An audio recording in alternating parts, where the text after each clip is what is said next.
مفتی احمد یار خان فرماتے ہیں کہ حج میں میرے ساتھ ایک پنجابی بزرگ تھے جن کا نام تھا صوفی محمد حسین.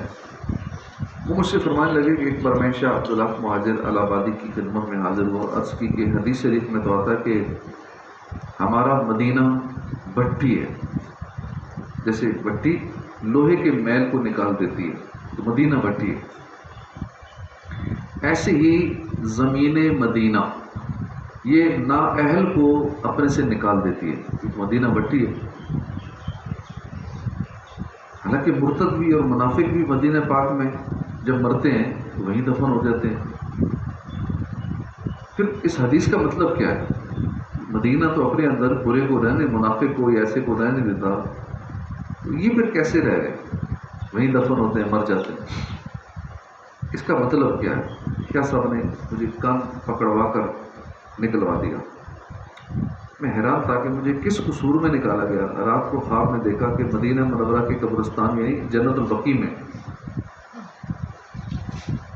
کھدائی ہو رہی ہے، کیونکہ وہاں تو روزانہ ہی ہر نماز میں جنازے ہوتے ہیں.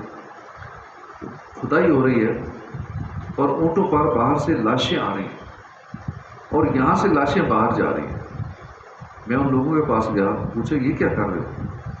وہ بولے کہ جو نااہل یہاں دفن ہو گئے ان کو یہاں سے باہر پہنچانا ہے اور اس شاک مدینہ کی ان لاشوں کو جو اور جگہ دفن ہو گئی تھی وہاں سے ادھر لا رہے ہیں.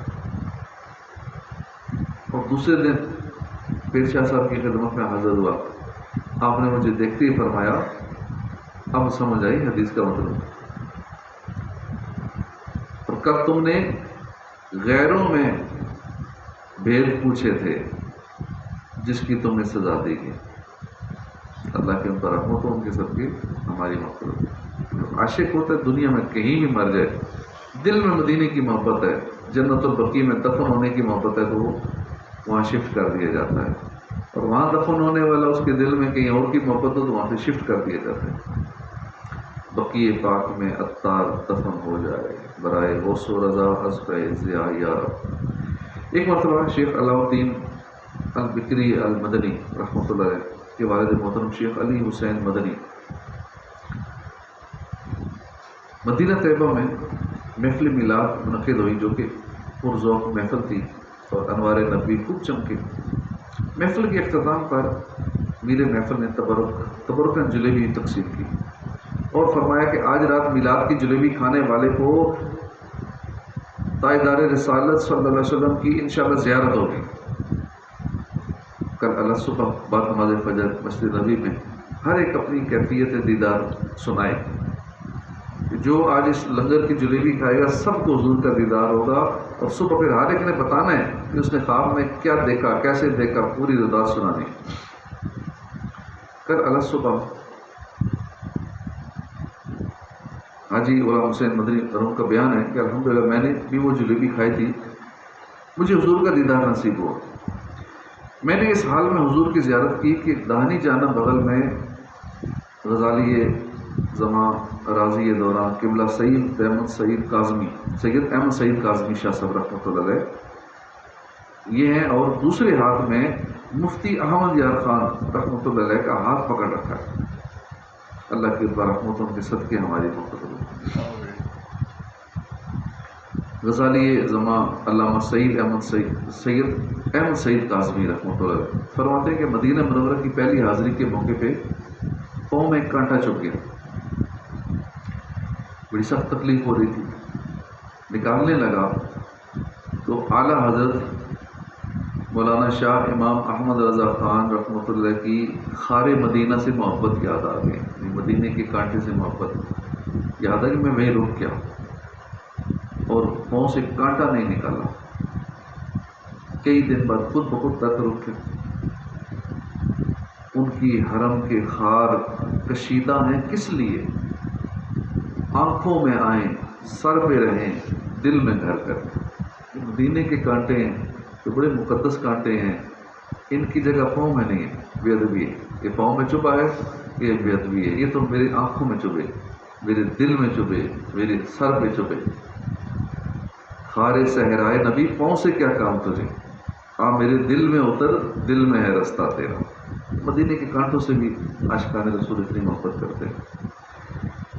قطب مدینہ پیر ضیاء الدین مدنی رحمۃ اللہ علیہ سرکار اعلیٰ حضرت کی وفات کے بعد کا واقعہ بیان کرتے ہوئے فرماتے ہیں، ایک مرتبہ مواجہ شریف میں حاضری دینے کے لیے مسجد نبوی شریف کے باب السلام سے اندر داخل ہوا تو دیکھا کہ اعلیٰ حضرت امام احمد رضا خان رحمۃ اللہ علیہ یہ مواجہ شریف کی طرف منہ کر کے کھڑے ہیں اور سلام پڑھ رہے ہیں۔ میں قریب گیا تو اعلیٰ حضرت میری نظروں سے غائب ہو گئے۔ میں مواجہ شریف کی طرف چلا گیا اور صلاۃ والسلام کا نذرانہ پیش کر کے عرض کی، یا رسول اللہ مجھے میرے شیخ یعنی امام احمد رضا خان کی زیارت سے محروم نہ رکھا جائے۔ سیدی قطب مدینہ فرماتے ہیں کہ میں نے مواجہ شریف کی پائنتی یعنی قدمین شریفین کی طرف دیکھا تو اعلیٰ حضرت وہاں بیٹھے ہوئے دکھائی دیے۔ میں نے دوڑ کر اعلیٰ حضرت کی قدم بوسی کی اور زیارت سے فیض یاب ہوا۔ غم مصطفیٰ جس کے سینے میں ہے وہ کہیں بھی رہے وہ مدینے میں۔ تو عاشقان رسول اپنے ملک میں ہوتے ہوئے مدینے میں حاضری دیتے ہیں۔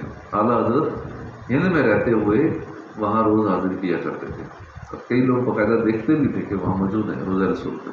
تو یہ عاشق کے لیے کوئی پاسپورٹ کی ضرورت پڑتی، نہ ویزے کی نہ ٹکٹ کی، یہ عاشق رسول پہنچ جاتا ہے، مدینے پہنچ جاتے ہیں، حرم شریف پہنچ جاتے ہیں، طواف بھی کر لیتے ہیں، صحیح بھی کر لیتے ہیں۔ تو لیکن جو نہیں جا سکتا اس کا ٹکٹ بھی ہو جائے، ویزا بھی ہو جائے تو پھر بھی نہیں جا سکتا۔ تو اس لیے کبھی بھی ویزے ٹکٹ پہ ان چیزوں پہ بھروسہ نہ کیا جائے۔ یہ ہو سکتا ہے ٹکٹ ہو گئی، ویزا بھی لگ گیا، سارا کچھ ہو گیا، لیکن حاضری نہیں ہے، اجازت نہیں ہے، وہاں سے بندہ نہیں پہنچ پائے گا۔ ہو سکتا ہے مدینے میں داخل نہ ہو پائے، داخل ہو گیا مدینے میں، اگر نہیں حاضری لکھی ہوئی تو وہ روزہ رسول تک نہیں جا سکتا، حضور کے روزے پہ حاضر نہیں ہو سکے گا، وہاں پہنچ کے بھی نہیں ہو سکے گا۔ تو اس لیے ہمیں اگر سارا کچھ اوکے بھی ہو جائے، ڈن ہو جائے، سارے دن ٹکٹ ہو گئی، فلائٹ ہو گئی، فلاں دن جانا ہے، تو پھر بھی دل میں یہی کیفیت ہو، یا رسول اللہ اجازت چاہیے، بلاوا چاہیے، آپ بلائیں گے تو ہوگا۔ لیکن ہم بھروسہ اس پہ کر لیتے ہیں، اپنے اسباب پہ بھروسہ کر لیتے ہیں، تو ادھر سے حاضری کی اجازت ہونی چاہیے۔